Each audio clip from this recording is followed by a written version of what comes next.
Oke, coba kita lihat di Mazmur 103. Saya hanya mau membuat supaya kita punya rasa hati-hati dengan kehidupan kita. Kita buka Mazmur 103.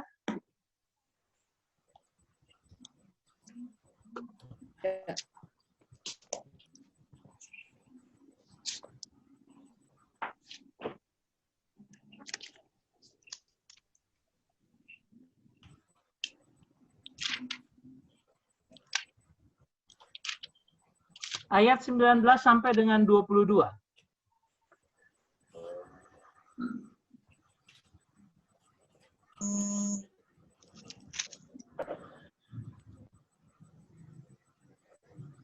Oke.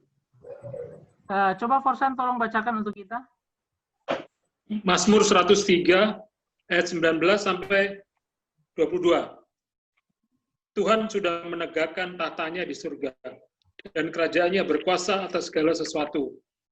Pujilah Tuhan, hai malaikat-malaikatnya, hai pahlawan-pahlawan perkasa yang melaksanakan firman-Nya dengan mendengarkan suara firman-Nya.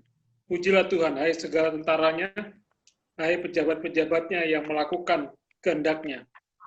Ayat 22, pujilah Tuhan, hai segala perbuatannya, di segala tempat kekuasaannya. Pujilah Tuhan, hai jiwaku. Oke, coba kita perhatikan baik-baik akan Mazmur ini. Ya, di situ dikatakan pertama ayat 19 dikatakan Tuhan menegakkan tahtanya dan berkuasa atas segala sesuatu. Tapi pada ayat ke-20, coba kita lihat ayat ke-20, dikatakan pujilah Tuhan, hai malaikat-malaikatnya. Hai pahlawan-pahlawan yang perkasa yang melaksanakan firman-Nya dengan mendengarkan suaranya. Kira-kira kalau kita mendapatkan ayat seperti ini, ya, kemudian diperkuat lagi pujilah ayat 21, hai segala tentaranya, hai pejabatnya, pokoknya banyak orang-orang Tuhan. Nah, tapi kalau kita melihat hai malaikat-malaikatnya, kira-kira itu maksudnya ke siapa? Kalau kita melihat seperti ini, kira-kira maksudnya ke siapa?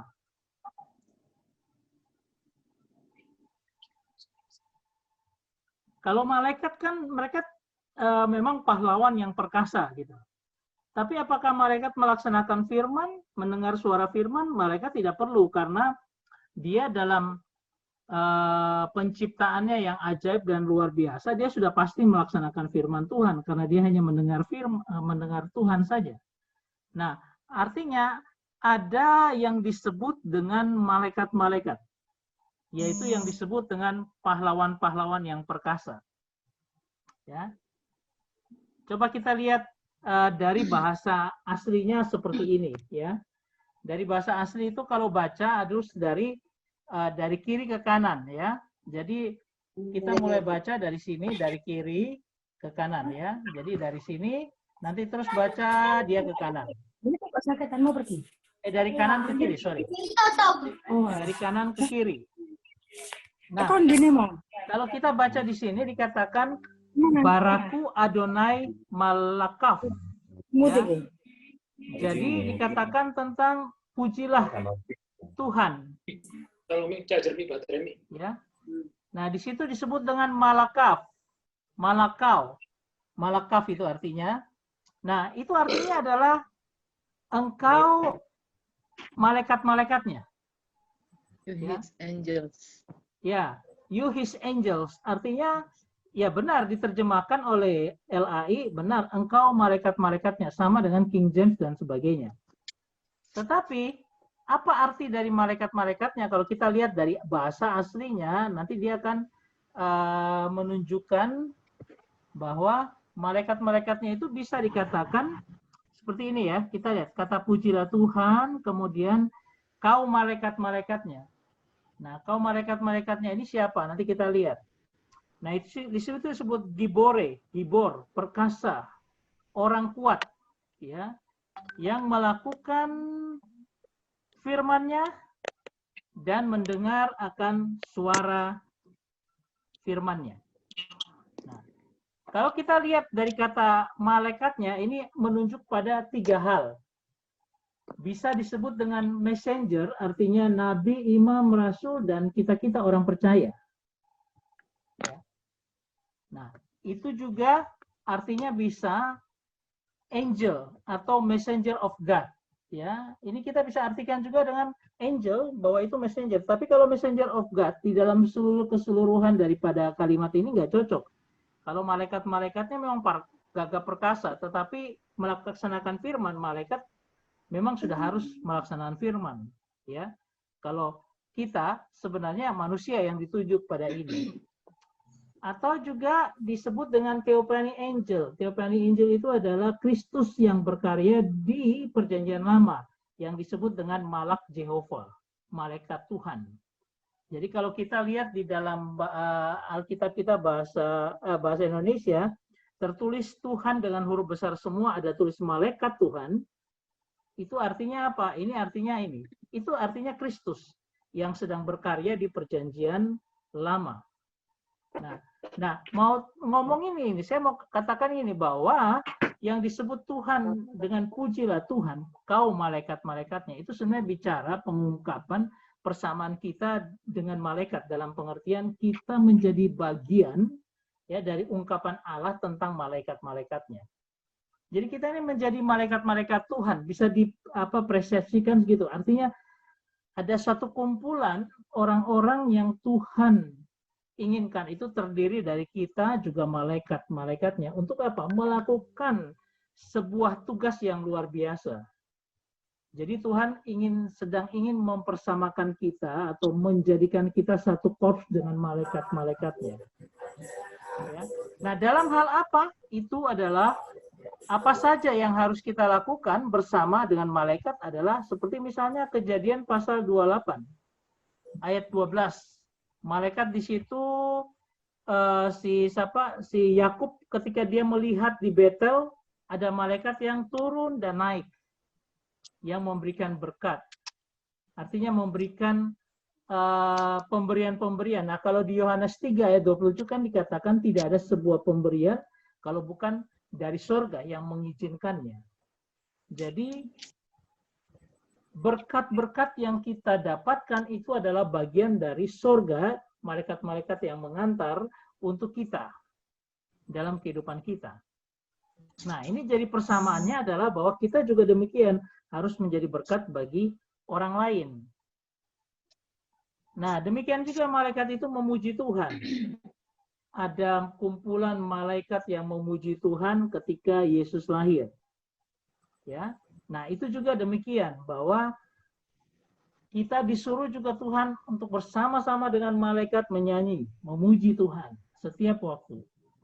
Atau kita juga disebut mendengar dan melakukan firman Tuhan, ayat 20 tadi, bahwa kita adalah pahlawan-pahlawan Tuhan yang mendengar serta melakukan firman Tuhan. Itu harus jadi bagian hidup kita. Ketika dikatakan diberkatilah atau dikatakan terpujilah Allah oleh para malaikat-malaikatnya, itu menjadi bagian karena kita bagian dari situ sebagai pembawa pesan damai sejahtera bagi orang lain, ya. Nah, ini mau menggambarkan tentang sebuah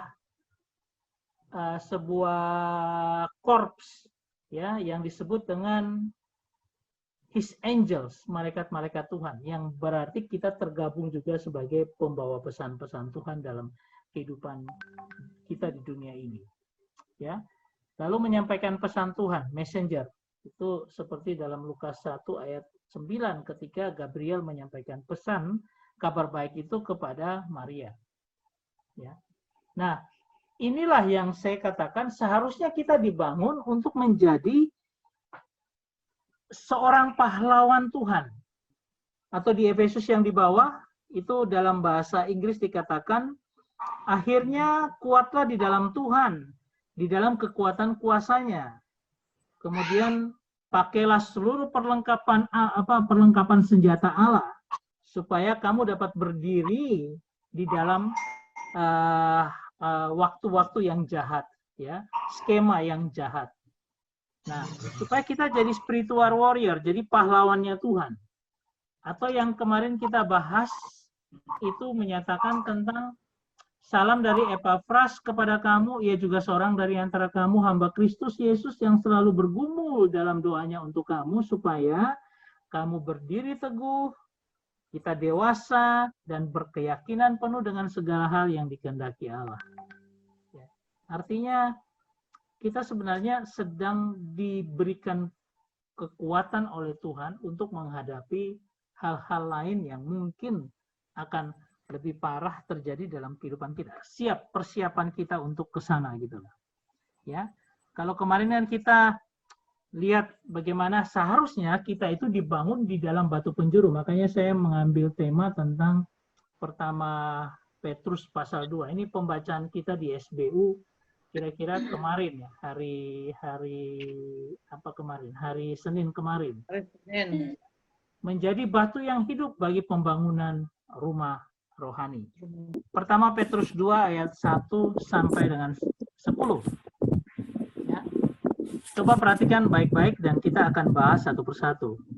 Karena itu buanglah segala kejahatan, segala tipu muslihat dan sebagainya ya. Ini sampai dengan pada ayatnya yang ke-10. Nah, coba kita pelajari satu persatu. Pertama, karena itu buanglah segala kejahatan, tipu muslihat, dan segala macam kemunafikan, kedengkian, dan fitnah. Nah, coba pikirkan bahwa apa arti kata buang? Ya.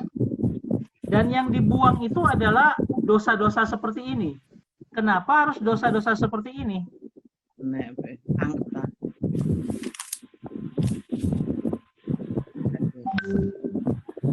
Ya, dosa-dosanya itu adalah apa? Segala kejahatan, tipu muslihat, dan segala macam kemunafikan, kedengkian, dan fitnah.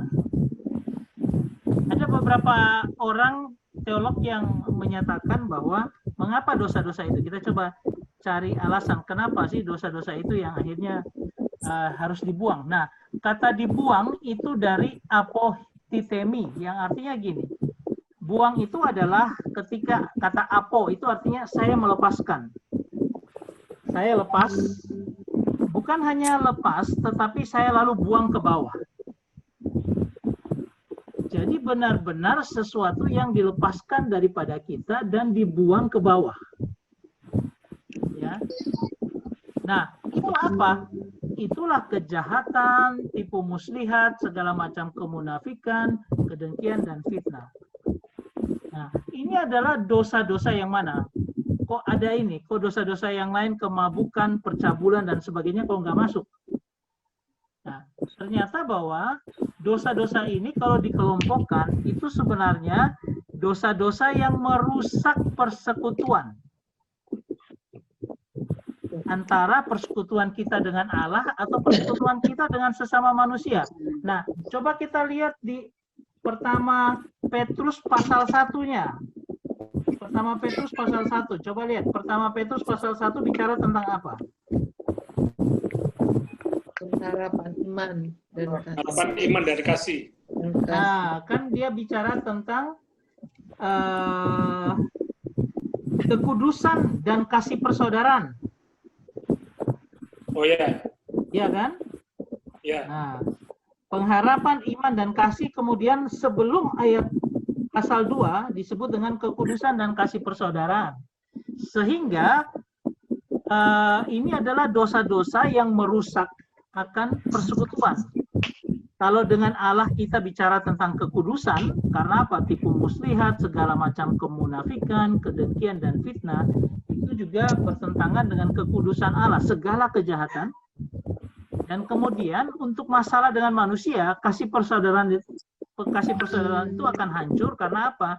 Karena kejahatan-kejahatan ini, yaitu tipu muslihat. Kalau kita dalam persekutuan kemudian ada orang yang punya tipu muslihat, ya repot. Ya. Nah, dosa-dosa itu adalah pertama kita bilang segala kejahatan ini adalah keinginan menyakiti orang lain.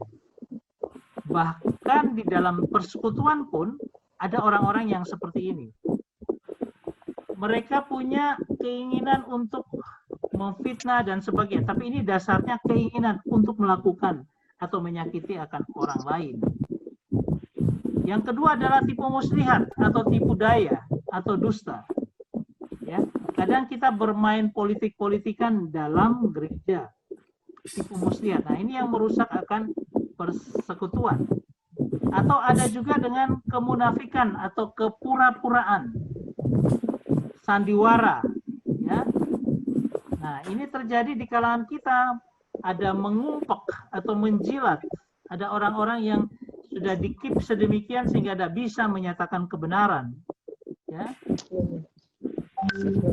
Ada kasih yang palsu, seolah-olah orangnya benar, dia bisa bisa, oh saya begini harus begini dan seolah-olah bagus gitu loh. Ternyata kasihnya palsu. Itu banyak, itu bisa terjadi dalam persekutuan kita. Itu bicara tentang munafik. Ya. Nah, kemudian ada kedengkian. Ada orang lain yang berhasil dapat berkat banyak, lalu mulai ada orang yang mendengki kepada orang itu. Atau ada fitnah, berbicara buruk tentang orang lain, khususnya di belakang mereka. Artinya paling banyak ini. Paling banyak ini. Nah, itu yang paling biasa kita alami, fitnah itu. Seorang berbicara buruk di belakang kita. Nah, ini adalah dosa-dosa yang merusak persekutuan, baik persekutuan dengan Allah dalam hal kekudusan maupun persekutuan dengan sesama dalam hal kasih persaudaraan. Nah, makanya dikatakan buanglah, dalam pengertian lepaskan, buang ke bawah, jangan diambil lagi. Kayak pakaian. Pakaian kalau kita sudah tidak akan pakai, kita lepas, kemudian kita buang ke tempat sampah dan jangan pernah dipakai lagi. Karena itu sudah pakaian kotor, sudah tidak baik gitu loh. Nah, ini yang kita harus buang dari antara kita. Oke. Ada yang belum mengerti, kita satu persatu aja lewatnya. Ada yang mau bertanya? Ya, Pak. Oke, gimana, Pak? Jadi yang dimaksud di sini itu kejahatan yang bukan fisik, Pak. Tapi kejahatan yang tidak kasat mata. Ya, Jadi tersembunyi. kejahatan kejahatan hati atau kejahatan Jadi semuanya ini kan kalau dibaca ini, Pak ya. Jadi seperti kayak fitnah, apa itu kan tidak kelihatan. Atau munafik atau kedengkian. Jadi semuanya ini kejahatan dalam hati. Tidak kelihatan. Jadi mungkin itu yang dimaksud, Pak. Bisa, benar, bisa dikelompokkan kejahatan batiniah. Ya. Jadi ini orang-orang yang di dalam persekutuan tetapi punya kejahatan seperti ini. Yang makanya dikatakan bahwa karena topiknya Rasul Petrus ini mau membangun persekutuan, kasih persaudaraan, buang semuanya itu. Benar, ini kejahatan batiniah. Kedengkian itu kan tidak pernah orang lihat gitu loh.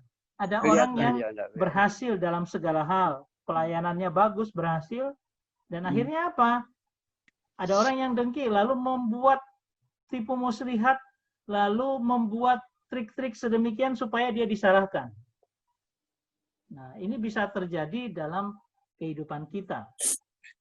Dan ya memang di dalam kehidupan kita sering terjadi seperti ini, gitu. Ya. Makanya disuruh benar-benar buanglah, ya, buanglah dalam pengertian jangan ada di antara kita. Ya, oke, ada lagi yang lain. Terima kasih Pak Mul. Ya. Tapi ada satu lagi Pak, sedikit Pak. Ini kalau dibaca di sini ya Pak, pengharapan, iman dan kasih. Tapi kalau proses orang itu biasanya kan iman dulu, baru dia berpengharapan, baru dia melakukan kasih. Apa bedanya apa ini Pak? Pengharapan dulu. Biasanya kan iman, pengharapan dan kasih. Loh,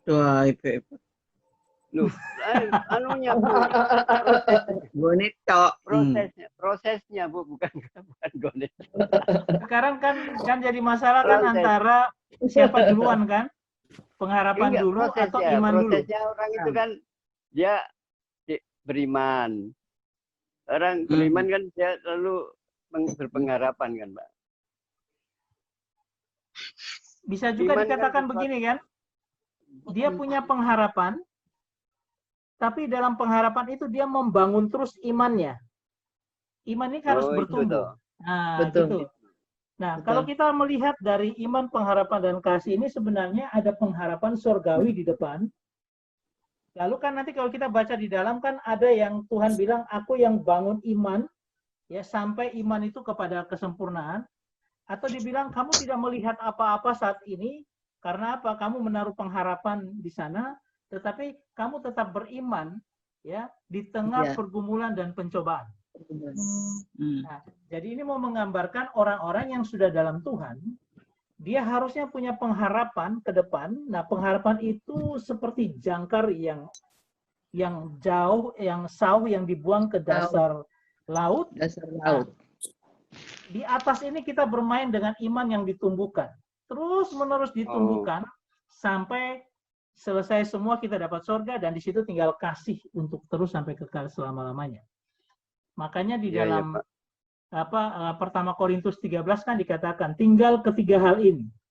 Iman, Iman, harap, dan pengharapan, kasih. dan kasih. Kasih. Lah itu ya, kan di kebalik Korintus kan? kok imannya dulu. Nah, imannya dulu karena kondisi pada waktu itu di Korintus, ya, Jemaat. ini ada banyak ibadah-ibadah yang mulai Menyimpang. menggunakan bahasa roh, yang mulai tanda petik, ya, mulai tanda petik seperti kebiasaan orang-orang paganisme yang berbicara dengan tidak benar gitu loh, berbicara dengan bahasa yang tidak dimengerti. Karena menghadapi kondisi seperti itu, lalu Paulus akan menyatakan dulu bahwa itu adalah imannya yang benar dulu, iman yang benar. Nah, di dalam iman yang benar, kita bangun satu pengharapan ke depan terus-menerus gitu loh. Jadi memang selalu berdasarkan konteks. Kalau di dalam Petrus, ini adalah apa? Pergumulan, penderitaan yang mereka hadapi ketika ini mau menjelang Nero, ke dalam masa-masa Nero. Mereka dibakar, nah itu buat pengharapan dulu supaya apa? Imannya mulai terus dibangun di atas pengharapan itu. Lalu terakhir ya. Jadi kadang-kadang lihat dari konteksnya. Kita lanjut untuk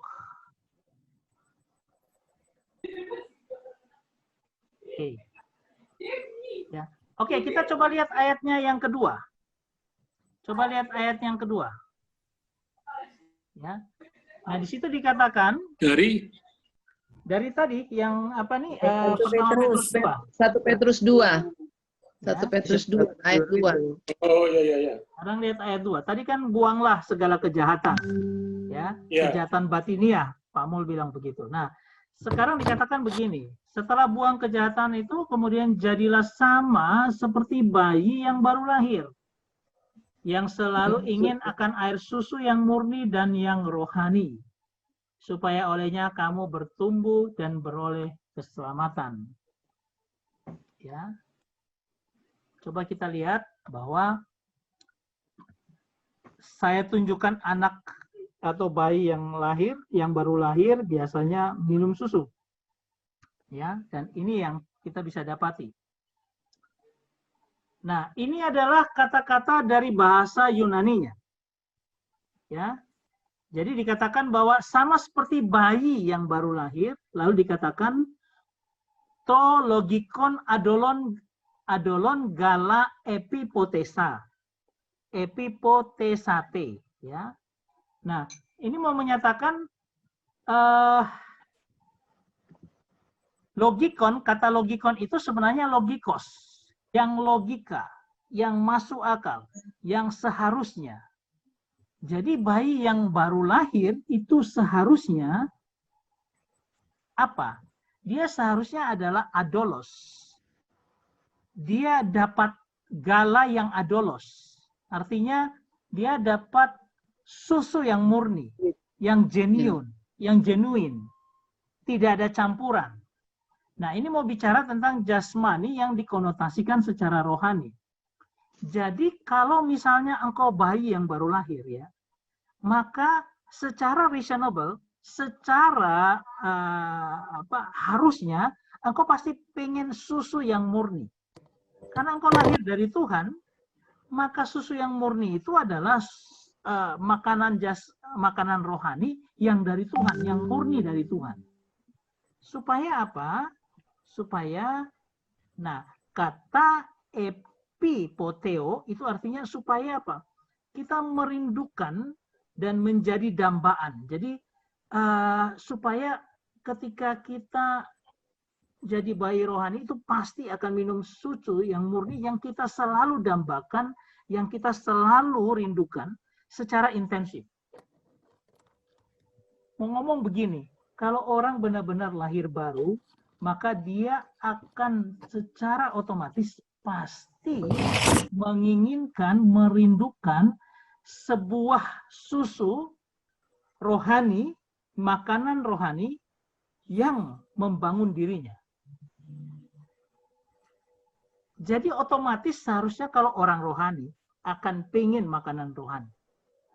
Nah, jadi masalah ketika orang itu mengaku dia rohani, tapi dia tidak suka makanan rohani. Itu tidak mungkin. Karena bayi yang baru lahir, bayi yang rohani ini, dia harusnya suka makanan yang rohani, walaupun karena dia bayi, maka dia akan mencari susu yang murni. Ya, dia punya kerinduan, karena epi itu artinya on, intensif, merindukan. Jadi dia merindukan makanan rohani terus.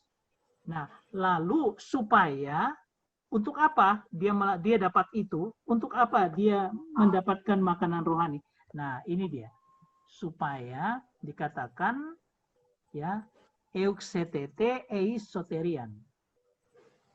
You may grow up. Kau akan bertumbuh, ya. Nah, yang lucunya di dalam ITB terjemahan baru dikatakan gini, kamu bertumbuh dan beroleh keselamatan. Seolah-olah kita belum peroleh keselamatan kalau kita belum bertumbuh. Ya kan? Kamu bertumbuh dulu, baru kamu beroleh keselamatan. Padahal ajaran dasar kita sudah peroleh keselamatan, lalu kita menumbuhkan iman kita. Ternyata dalam bahasa Yunani itu tidak begitu. Dia katakan, you may grow up. Artinya kamu akan bertumbuh di dalam respect, di dalam apa? Di dalam keselamatan yang sudah engkau terima. Kan berbeda. Jadi kamu harusnya bertumbuh, terus bertumbuh karena susu yang murni yang selalu engkau dambakan sampai keselamatan itu kamu peroleh. Nah, ini dia. Nah, kata auxete itu artinya terus-menerus bertambah dan bertumbuh menjadi besar. Artinya bayi yang rohani yang tadi, yang minum susu yang murni, yang selalu rindukan, dia pasti harus terus bertumbuh dan menjadi besar rohaninya. Nah, kata eis itu sebenarnya menunjukkan satu gerakan yang menuju satu tujuan atau hasil. Jadi grow up itu atau bertumbuh itu harus menuju kepada sebuah hasil, yaitu salvation, yaitu keselamatan. Nah, soteria, makanya ada soteriologi, itu keselamatan adalah sebenarnya God rescue which deliver believers out of destruction and into his safety. Artinya Allah yang rescue, menyelamatkan kita, orang-orang percaya, dari penghancuran untuk keselamatan kita. Allah yang bergerak di situ. Jadi pertumbuhan ini mau menghasilkan sebuah keselamatan, bukan menghasilkan, mau menunjukkan keselamatan itu sudah ada dalam kita. Respect, ya, merujuk pada tujuan hasil, suatu tujuan yang sudah ada dalam diri kita, yaitu keselamatan kita. Tidak tahu kata-kata saya ini terlalu membingungkan kali. Ya, jadi ayat 2 ini mau gambarkan seperti ini. Kita harus sama seperti bayi yang baru lahir, yang karena kita butuh makanan rohani yang masih susu, gak apa-apa. Tetapi air susu rohani itu kita harus rindukan, harus ada rasa rindu terus-menerus. Nah, di situ akan membuat kita makin bertumbuh, semakin besar. Bukan supaya kita beroleh keselamatan, tetapi supaya kita menghargai keselamatan yang sudah ada dalam hidup kita. Nah, sekarang ini kita punya proses bertumbuh. Kita punya proses makan air susu, bukan air susu yang murni lagi ya. Ini sudah bukan air susu, ini makanan yang murni, dan rohani itu. Kita makan firman Tuhan terus-menerus supaya apa? Kita makin bertumbuh, bukan supaya kita nanti dapat keselamatan setelah bertumbuh, tetapi untuk menunjukkan respek kita bahwa keselamatan itu sudah kita peroleh. Otomatis kalau dibalik begini, ada bayi-bayi yang seolah-olah lahir baru, tetapi dia tidak punya kerinduan untuk susu yang murni, rohani, makanan rohani. Dia tidak punya kerinduan, dia pikir biasa, hidup saya begini-begini saja, nggak apa-apa. Lalu akhirnya dia tidak bertumbuh dalam kehidupan rohaninya, dia tidak bertumbuh, maka dia tidak akan menunjukkan dirinya sudah beroleh keselamatan, tapi dia belum selamat.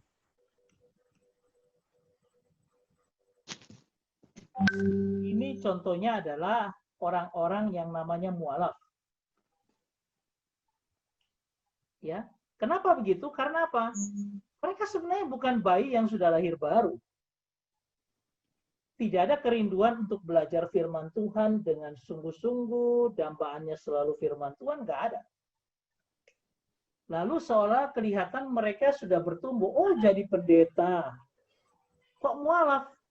Nyatanya mereka belum ada keselamatan dalam diri mereka. Karena apa? Mereka kok menyangkali iman yang harusnya memberikan keselamatan kepada mereka. Berarti mereka dari awal belum memiliki keselamatan yang Tuhan sediakan. Tetapi seolah-olah mereka orang Kristen, orang baik, mereka bertumbuh jadi pendeta, ada yang sudah S3 dari Vatikan dan sebagainya, omongnya besar. Mereka tidak beroleh keselamatan dalam pengertian dari awalnya mereka tidak punya keselamatan. Karena kalau memang dia lahir baru dan selalu ingin air susu, dia makin bertumbuh, itu tanda dia sudah diselamatkan. Lalu ada orang bertanya, Pak, kalau begitu kan kasihan, anugerah itu diberikan ke kita, kita bisa terima. Kan tidak adil bagi orang-orang yang belum mendengar Injil, yang ada di gunung-gunung, di pucuk-pucuk gunung sana. Tidak adil bagi mereka. Kita terima Injil, mereka tidak terima karena mereka tidak mendengar, nggak ada orang yang ke sana. Sekarang gini, kertas ini dia pegang kertas, kemudian dia limpit-limpit, ini tidak berharga. Semua orang telah berbuat dosa, telah kehilangan, saya buang di tempat sampah, sudah. Itu kebenaran nggak? Oh benar, bahwa kita manusia berdosa. Dan tidak ada yang baik di dalam kita. Ya, berarti semua orang harus masuk neraka, seluruh dunia masuk neraka, itu keadilan Allah. Tidak ada yang selamat, itu keadilan Allah. Tapi kalau tiba-tiba Allah datang, kemudian dia angkat kertas yang ini, dia angkat terus dia rubah, terus keinginannya dia memperbaharui kertas itu, disetrika supaya jadi bagus dan sebagainya. Siapa yang tidak adil? Apakah Allah tidak adil? Enggak. Allah sudah adil bahwa semua masuk sampah. Ya, tetapi Allah dengan kasih-Nya memilih kita supaya diselamatkan. Itu karena keadilannya Dia. Ya, itu karena apa? Itu karena anugerah. Kalau urusan Dia tidak diselamatkan, itu keadilan Allah bahwa memang seharusnya Dia tidak diselamatkan karena Dia memang berdosa. Nah, kalau urusan pergi memberitakan Injil kepada dia, itu urusan kita, urusan saya dan saudara yang memberitakan Injil ke dia. Kalau sampai dia tidak dengar Injil pun, ya nggak ada masalah. Karena apa? Itu keadilan Allah bahwa manusia semua harus masuk dalam Tuhan. Tapi kalau kita diambil, kita dijadikan bayi yang baru lahir, lalu kita dibawa kerinduan untuk selalu makan rohani terus-menerus, lalu kita bersungguh dalam iman kita, itu tanda sebagai respek kita sudah ada keselamatan di dalam kita. Ya, jadi Allah tidak bukan Allah tidak adil, Allah tetap adil dalam segalanya. Hanya Dia memberikan kasih-Nya kepada mereka, kepada kita yang dianugerahi keselamatan itu. Jadi, nah bagi kita adalah apa? Terus-menerus harus bertumbuh, menjadi besar, dan merujuk kepada hasil yang Tuhan inginkan, yaitu keselamatan di dalam kehidupan kita. Oke, ini ayat yang kedua. Sebetulnya mudah, mudahnya begini. Kasih Allah, kemudian kebaikan Allah, itu sudah sebetulnya tersedia. Kemudian sudah disiapkan juga, ini loh caranya, seperti ini loh, kamu harusnya minum susu yang murni. Tujuannya di situ adalah sebetulnya jelas di ayat 2, kalau kita baca terus itu untuk bertumbuh. Jadi kalau kita baca itu lengkap, itu harusnya sebetulnya untuk bertumbuh. Ya. Dan kemudian kalau kita baca terus ke ayat ketiga, sebetulnya kita itu supaya kita juga dipakai oleh Allah untuk membentuk, untuk menjadi berkat lah. Bahasa sederhananya untuk menjadi berkat dan untuk supaya yang lain juga bisa bertumbuh. Jadi kita bertumbuh dulu, kemudian baru kita menjadi berkat untuk orang lain untuk bertumbuh. Nah, otomatis dikatakan susu, dikatakan di sini kan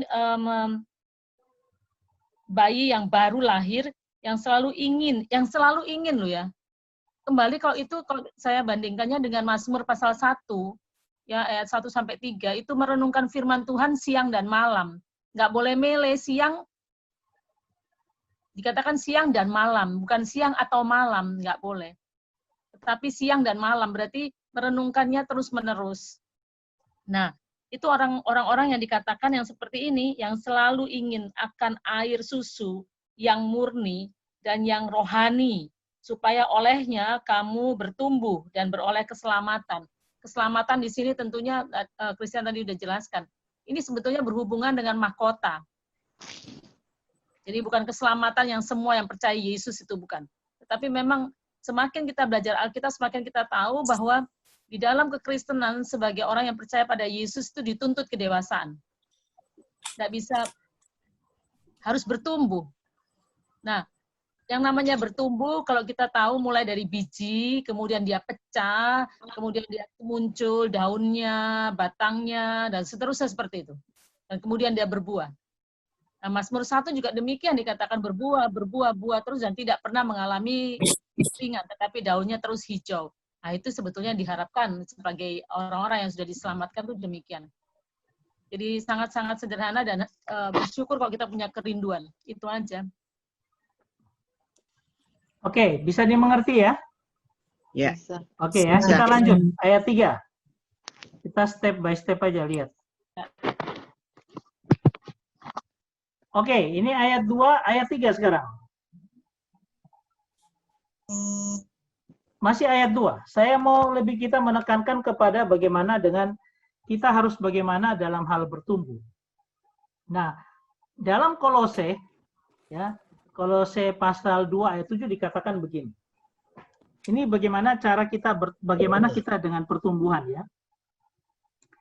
Hendaklah kamu berakar di dalam Dia dan dibangun di atas Dia. Hendaklah kamu bertambah teguh dalam iman yang telah diajarkan kepadamu dan hendaklah hatimu melimpah dengan syukur. Dengan syukur. Ya. Jadi ini adalah bagaimana kita berakar dan bertumbuh di dalam Dia. Tapi untuk mengerti ini secara dalam, ya, saya ingin ajak kita untuk lihat dari The Living Bible. Living Bible ini menerjemahkan juga kata-kata. Ingat bahwa bahasa itu biasanya kadang-kadang ada kekurangan dan sebagainya. Tetapi Living Bible menerjemahkan dengan bagus. Dia katakan begini. Let your roots grow up into Him and draw up nourishment from Him. Nanti saya jelaskan satu-satu. See that on you growing in the Lord and become strong and vigorous in the truth. Let your life overflow with joy and thanksgiving for all He has done. Satu-satu ya, untuk kita bisa mengerti. Proses keteguhan, proses pembangunan diri kita begini. Pertama dikatakan, roots grow down. Artinya akar-akarmu itu harusnya bukan langsung kamu bertumbuh ke atas, tetapi akar-akarmu itu harus bertumbuh ke bawah. Nah, ini sama dengan kalau ditanam pohon korma di padang pasir. Ya. Ketika bijinya ditaruh di tanah, ditutup dengan tanah, di atasnya itu ditaruh batu besar. Batu. Nah, sehingga kurma ini dia tidak bisa bertumbuh ke atas karena ada batu di atasnya. Satu-satunya jalan adalah dia bertumbuh ke bawah. Akarnya itu mulai merambat sampai ke bawah-bawahnya.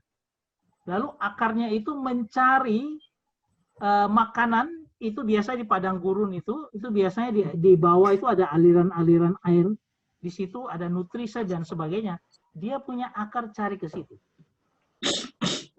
Ya. Setelah dia cari ke situ, apa yang dia lakukan? Akarnya ini ambil draw up nourishment. Artinya dia makan makanan yang lezat, yang bergizi di tanah itu, di dasar tanah itu, di mana dia punya akar merambat sampai ke situ. Dia ambil makanan, dia isap makanannya semua, kemudian baru on growing into the Lord. Lalu dia bertumbuh ke atas di dalam Tuhan. Nah, kita ini seperti kita diumpamakan seperti itu. On growing, dia berjalan bertumbuh di dalam Tuhan. Ini kalau kita. Ya. Bertumbuh ke atas sekarang, dia mulai bangun carang-carangnya, berikan kekuatan kepada ini. Kalau dia punya batangnya kecil, dia mulai memperbesar batangnya sampai akhirnya dia bisa guling. Karena apa? Dia menjadi kuat dan perkasa. Ya, dia bisa guling akan batu di atasnya. Ya, dari bibit yang kecil dia bisa guling batu yang di atasnya. Ya. Nah, ini sama seperti kita kalau sudah mengambil makanan seperti bayi yang tadi, susu itu kita makan terus akhirnya kita bertumbuh, growing di dalam Tuhan, bertumbuh dalam Tuhan. Lalu kita menjadi kuat dan perkasa di dalam kebenaran. Ya, semua yang kita lakukan di dalam kebenaran, dalam firman, itu kekuatan batin yang luar biasa dalam hidup kita.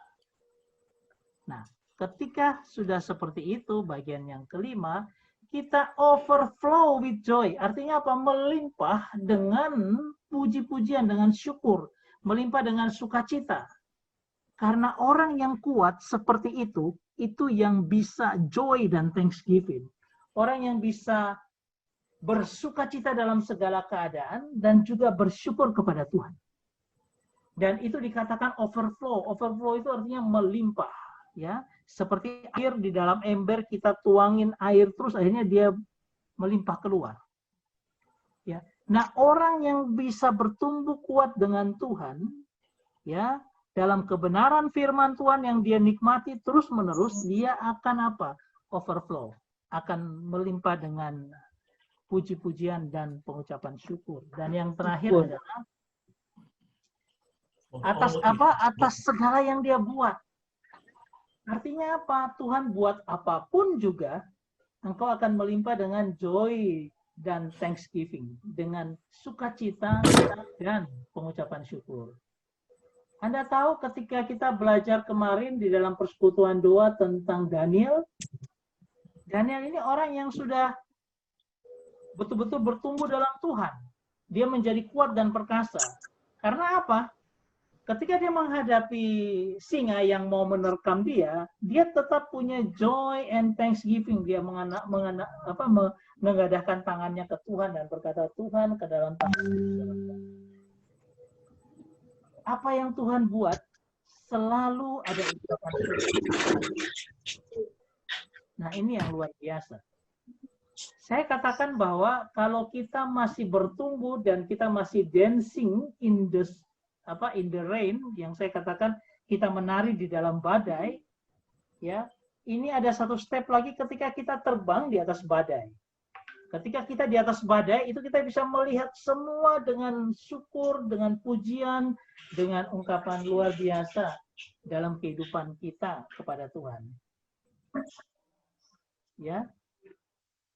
Jadi, kalau misalnya sampai seperti 3 kawan Daniel yang dimasukkan ke api, tungku api itu, ketika dia katakan, kalau Tuhanku mau melakukan, dia akan melakukan. Tapi kalau dia tidak melakukannya, ya kami tetap tidak akan percaya kepada patung. Kami tetap percaya pada dia. Nah, ini yang dikatakan overflow walaupun apapun yang Tuhan kerjakan dalam hidup kita. Saya katakan bahwa 3 bulan ke depan mungkin kita akan melihat wajah yang berbeda dari kehidupan kita. Bisa saja. Tapi apakah kita akan penuh dengan joy, pujian, dan ungkapan syukur? Kita tidak tahu. Makanya sekarang kita lagi menjadi kuat, dibuat, become strong. Ya, menjadi kuat, dibuat kuat dengan semua firman Tuhan. Supaya apa? Kita punya keteguhan yang luar biasa dalam Tuhan. Nah, ini yang saya katakan belajar dari pohon korma. Ketika dia sudah kuat, dia menggulingkan batu di atasnya, dia naik bertumbuh sampai tinggi. Ketika ada badai padang gurun, apapun badai itu kuat, bagaimanapun angin, dia punya akar yang luar biasa sudah tertanam. Dia tidak akan roboh. Ya, itu mau menggambarkan kehidupan kita kalau kita mau belajar seperti pohon korma. Kita mau belajar dalam Tuhan bertumbuh. Ayat ketiga. Dikatakan jika kamu benar-benar telah mengecap kebaikan Tuhan. Pendek aja. Jika kamu benar-benar telah mengecap kebaikan Tuhan. Coba kita lihat bagaimana kita mengecap kebaikan Tuhan. Ya, dikatakan egeusaste hoti kresto ho kurios. Ya, dikatakan seperti itu artinya begini. Ya, indeed, kata indeed itu artinya jika, benar-benar jika. Kamu benar-benar, ya. Lalu dikatakan egeusaste artinya apa? Jika kamu dari kata dasar eugomai itu artinya to taste, artinya aku bisa eksperimen, aku bisa coba, aku bisa rasakan, ya. Lalu take food, ini kan sama dengan kecaplah dan lihatlah. Betapa baiknya Tuhan. Betapa baiknya Tuhan. Ini sama seperti kata-kata itu. To taste itu artinya apa? Kamu belum apa-apa, jangan diam-diam saja, kamu terjun dengan Tuhan. Baru kamu akan menikmati makanan itu.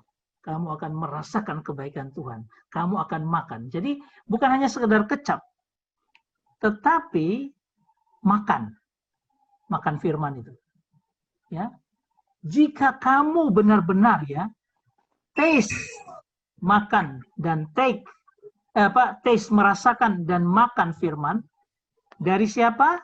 Dari Kristus, kebaikan Kristus, kasih dan kemurahan, kebaikan, kedahsyatan, keajaiban, ya, kemurahan, semua yang baik dari the Lord, kurios, itu Yesus, ya. Nah, jika kamu benar-benar telah mengecap kebaikan Tuhan, artinya ini bukan orang-orang yang tanpa pengalaman dengan Tuhan.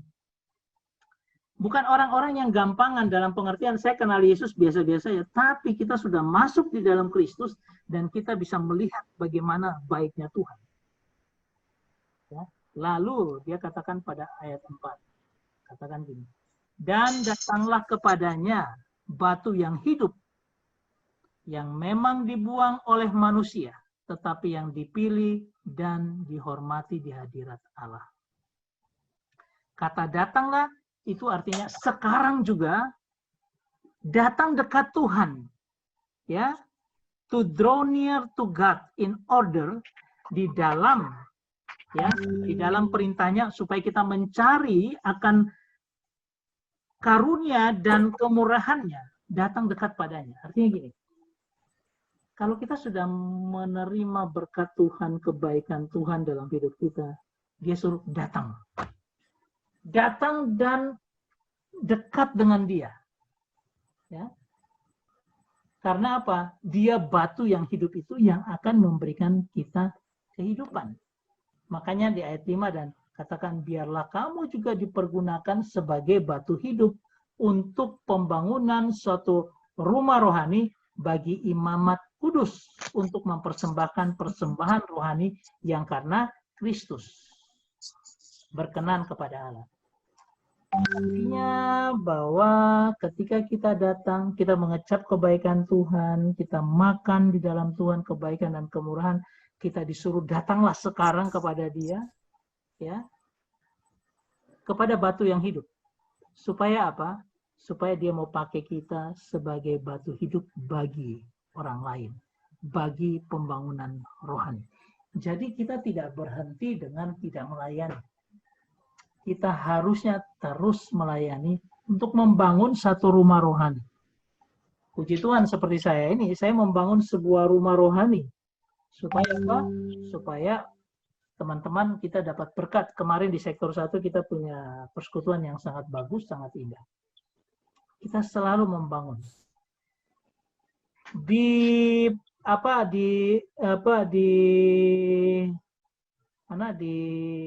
SMJ, yang saya ngomongnya apa sih?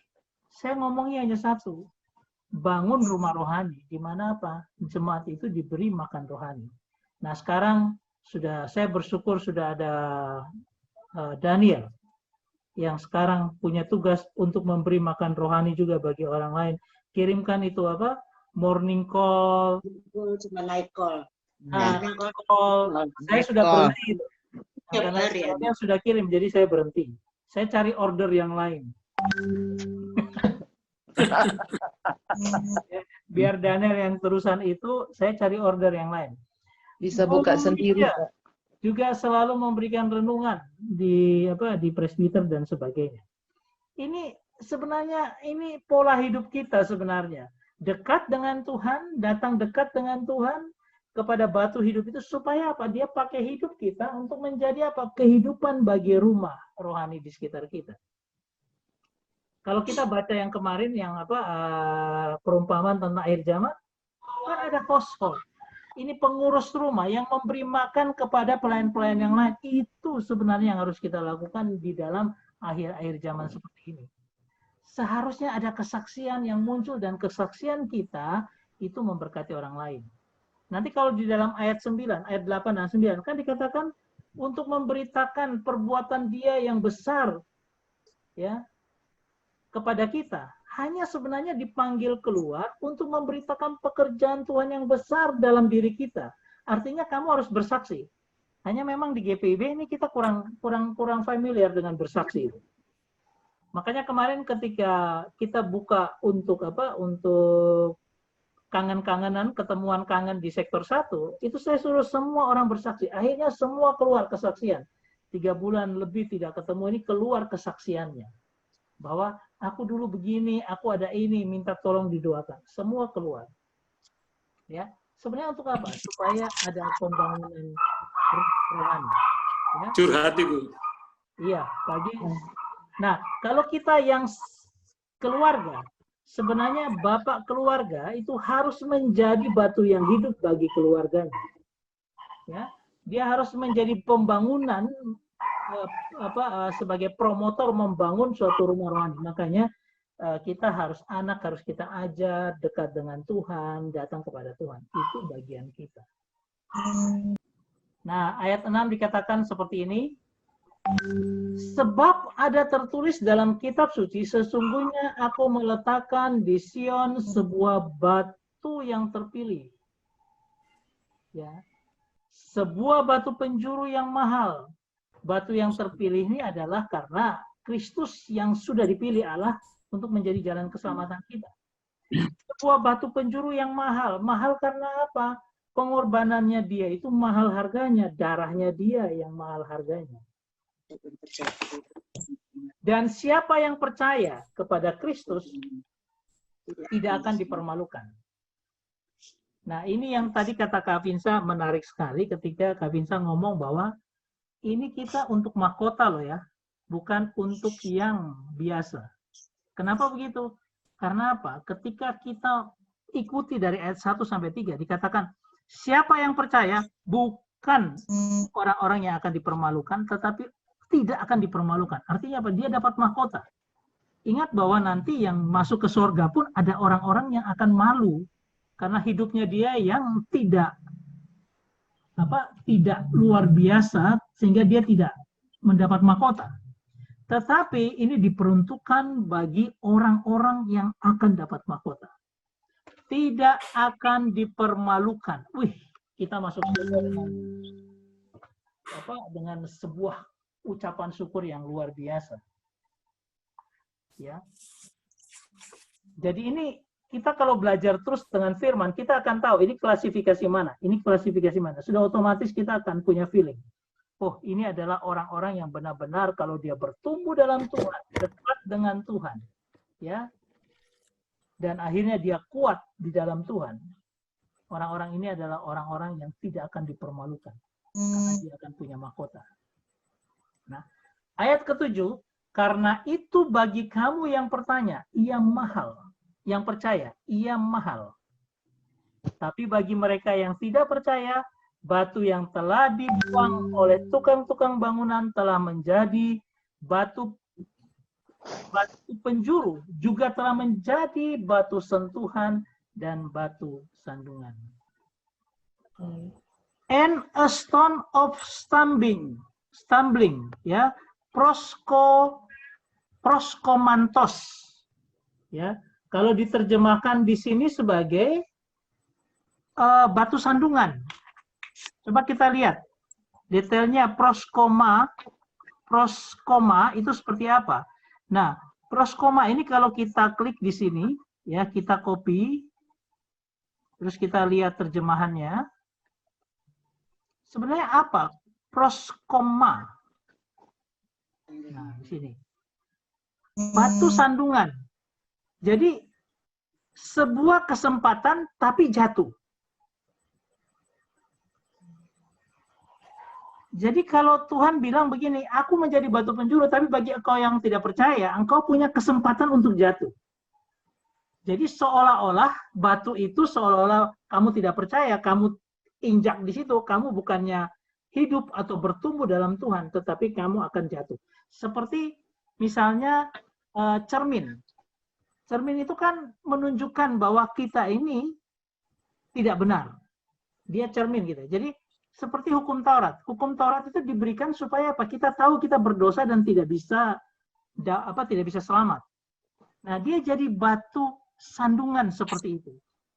Jadi Kristus ini diberitakan bagi orang yang percaya dia menjadi kekuatan, menjadi batu penjuru, tetapi bagi orang yang tidak percaya dia menjadi batu sandungan. Karena apa? Melalui kebenaran Kristus, engkau tidak masuk surga, engkau masuk neraka. Ya. Nah, itu adalah batu sandungan. Coba kita lihat lagi yang satunya, yang disebut dengan and rock of offense. Nah, kata rock of offense atau disebut dengan, dikatakan di sini sebagai batu sentuhan. Sebenarnya batu sentuhan and a rock of offense, skandalo, itu adalah sebenarnya batu yang mengandung skandal. Kalau skandalo kan begitu, skandal. Nah, ini sebenarnya jebakan, a snare. Ini kan gini. Ya, skandalon. Itu sebenarnya bukan hanya sebagai batu sandungan kita tersandung, tapi juga dikatakan bahwa dia adalah batu yang adalah skandal. Nah, coba kita lihat. Nah, snare ini adalah jebakan yang membuat kita salah. Ya. Jadi disebut dengan batu sentuhan, yang karena kita sentuh, kita tidak percaya Kristus, kita jadi salah. Ya, batu yang membuat kita akhirnya salah. Jebakan, ya Pak. Jebakan bisa, karena snare itu bisa disebut dengan jebakan. Ya. Batu jebakan. Iya. Jadi batu jebakan. Ya, tadi batu sandungan, sekarang batu jebakan. Dua-duanya punya pengertian yang sebenarnya mirip. Karena apa? Dua-duanya membuat orang masuk ke dalam jebakan dan akhirnya tidak ada keselamatan di dalamnya. Karena ketika Kristus ditinggikan untuk orang yang selamat dan kita yang orang-orang yang tidak percaya, satu waktu kan ketika Kristus datang kan mereka akan melihat dengan mata kepala dan mereka akan meraung-raung dan sebagainya. Tidak bisa berbuat apa-apa. Karena mereka sudah apa? Sudah disebut bahwa Kristus menjadi batu sandungan dan batu sentuhan atau batu skandal, membuat mereka kejebak dan akhirnya mereka binasa. Ya. Pertama Petrus ayat yang ke-9. Kamulah bangsa yang terpilih, imamat yang rajani, bangsa yang kudus, umat kepunyaan Allah sendiri, supaya kamu memberitakan perbuatan yang besar dari Dia yang telah memanggil kamu keluar dari kegelapan kepada terangnya yang ajaib. Coba lihat di dalam King James menyatakan begini. Tetapi engkaulah a chosen generation. Ini artinya generasi yang terpilih. Bisa lihat? Bisa. Bisa kan? Ya, generasi yang terpilih. Bangsa yang terpilih itu disebut dengan generasi. Karena apa? Kita bukan bangsa sebenarnya. Kita generasi karena apa? Dari Abraham, orang-orang percaya, sampai dengan zaman kita. Itu sebuah generasi yang terus-menerus. Generasi yang terus dipilih oleh Allah. Ya. Nah, itu identitas kita yang luar biasa. Yang kedua, kita dibilang imamat yang rajani. Sebenarnya itu dikatakan tentang a royal priesthood. Artinya apa?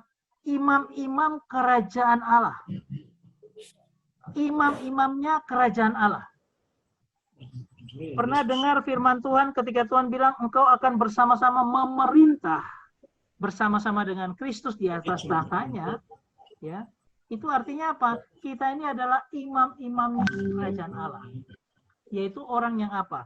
Orang yang bertumbuh dalam Kristus, bertumbuh kuat terus-menerus dalam Kristus, kemudian orang-orang yang percaya dan tidak dipermalukan karena mereka mendapat mahkota.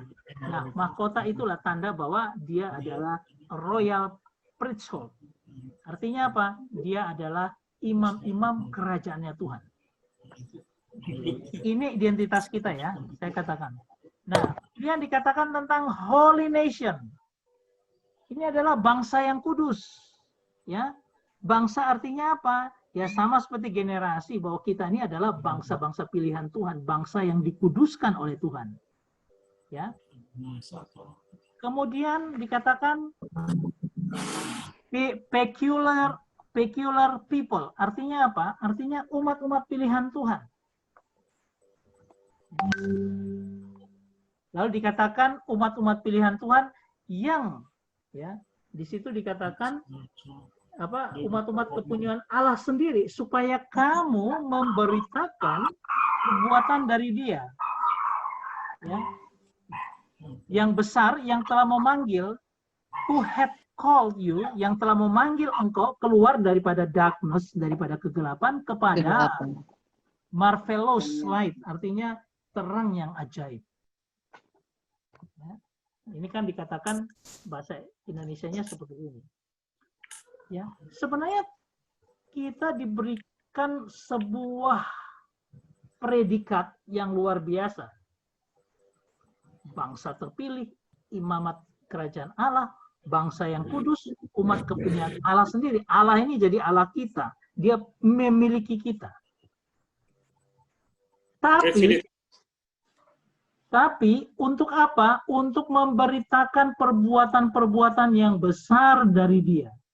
Sebenarnya tugas kita adalah memberitakan perbuatan yang besar dari Tuhan untuk kita pribadi masing-masing yang telah memanggil kamu keluar daripada kegelapan kepada terang yang ajaib.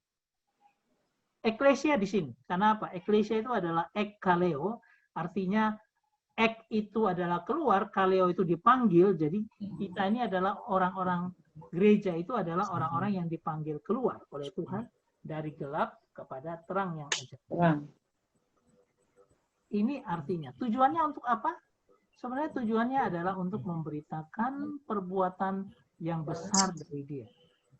Ya, seharusnya kita ini mulai untuk bersaksi gitu. Jadi kalau ada seseorang yang punya berkat, ya bersaksi kepada yang lain. Anda sudah memberitakan perbuatan yang besar dari Tuhan yang telah memanggil kamu dari kegelapan kepada terangnya yang ajaib. Biasakan diri bersaksi, kepada siapapun bersaksi.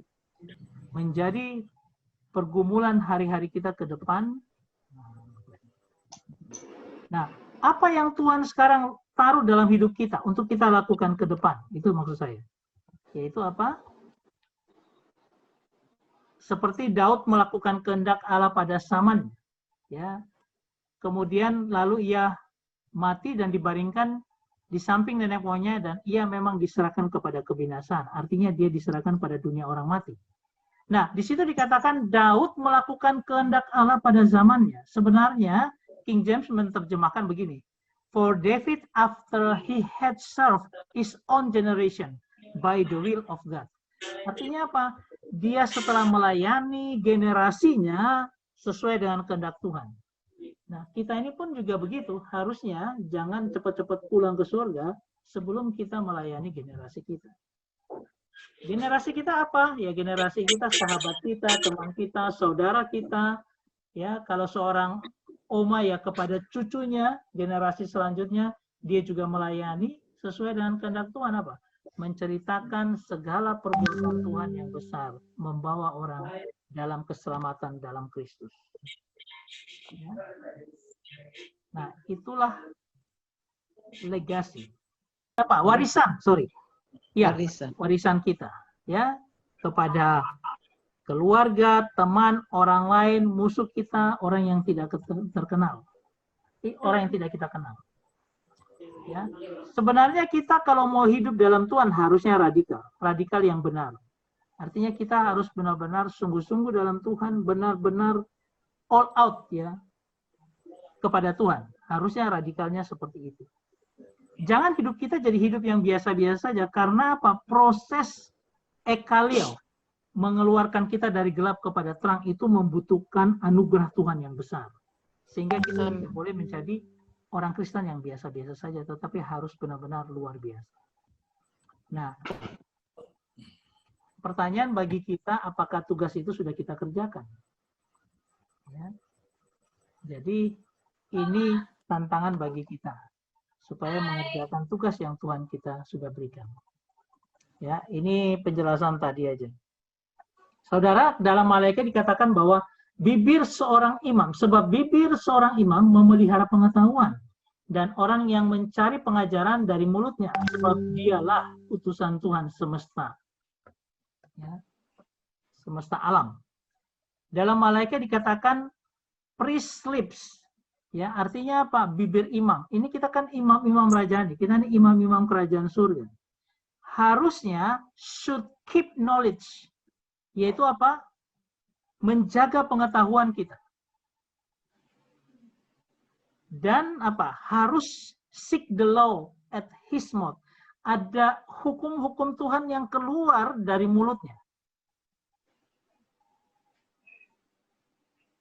Jadi kalau kita sebagai imam-imam kerajaan Tuhan, harusnya mulut kita bukan membicarakan hal-hal yang tidak benar, tetapi apa? Pengetahuan yang sudah ada dalam kehidupan kita, kita keluarkan melalui mulut kita, dari pengajaran kita untuk apa?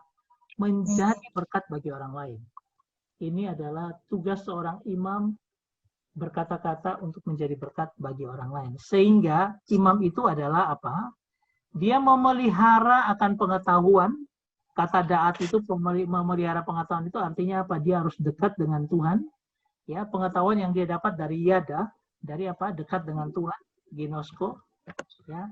Nah, setelah itu imam itu adalah dia apa? Mengajarkan hukum dan perintah. Kita punya tugas ini. Ya. Karena apa? Pengalaman dia dengan Tuhan, dia bisa mengajarkan. Nah, terus kemudian kalau Hosea, dia katakan ada umatku binasa karena tidak mengenal. Nah, ini tidak mengenal karena lack of knowledge, ya, kurangnya pengetahuan. Ini kita bahas yang kapan-kapan aja. Nah, perjalanan ini saya mau katakan ini. Tugas imam adalah membawa, bergaul dengan Tuhan, ya. Kemudian kita menolak pengetahuan, bergaul dengan Tuhan, maka Allah akan menolak kita. Tadi dari Hosea. Dan tugas imam adalah membawa doa kita kepada Tuhan, lalu berbalik kepada umat dan memberkati. Jadi tugas imam adalah kita datang kepada Tuhan, menghadap Tuhan, kita balik badan kita, memberkati umat. Oke, ada lagi? Udah. Kapinta sudah nggak ada ya? Keluar ya kayaknya ya?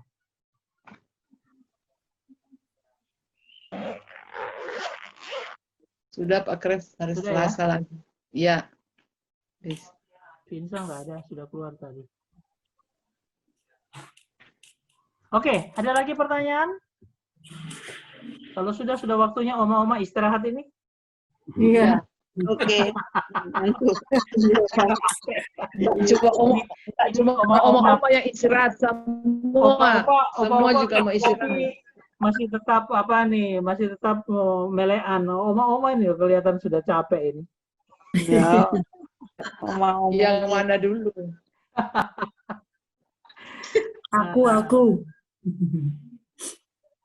Gimana? Ada lagi tambahan? Sudah Pak Kres. Sudah ya? Harus Oke. hari Selasa lagi. Kita berdoa ya. Bu Yuliana, tolong doa bagi kita ya. Ya. Supaya kita semakin mengerti.